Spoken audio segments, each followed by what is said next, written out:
And we're back. August 13, Wednesday. So sana mag-tip kayo. Ma-enjoy nyo yung tip namin dahil solo katawan ako ngayon. So, welcome to the races.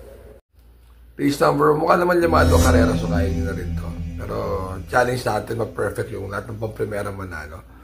Race 1, 5. This Girl's on Fire 3. Brown Missile 2. Baba Boom 5, 3, and 2. Sana pati mga forecast trifecta tamaan natin. 5, 3, and 2.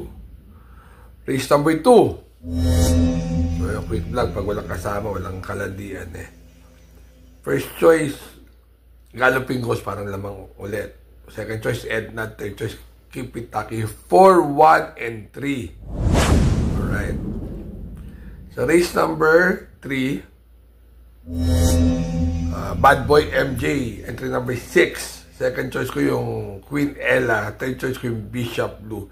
6, 3, and 1. Sa race number 4 naman po, magbabang Achihali. 7, 6, and 4. Achihali, Sunny Nature, and Glenda's Magic. 7, 6, and 4.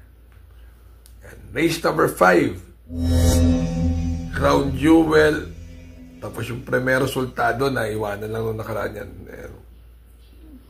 Close fight ito. Third choice ko yung Adorable Felicia. Pwedeng 1-8, pwedeng 8-1. Pero 1-8 and 6 na lang ako. Purpose of team 6.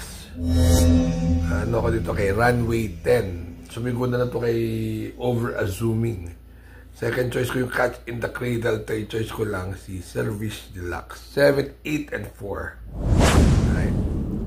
And for our last race, Tonya Pachi, ang galing nito. Mukhang biyahe pa na tercera. So, mukhang siya lamang. Second choice ko yung Golden Opportunity na natuka lang din.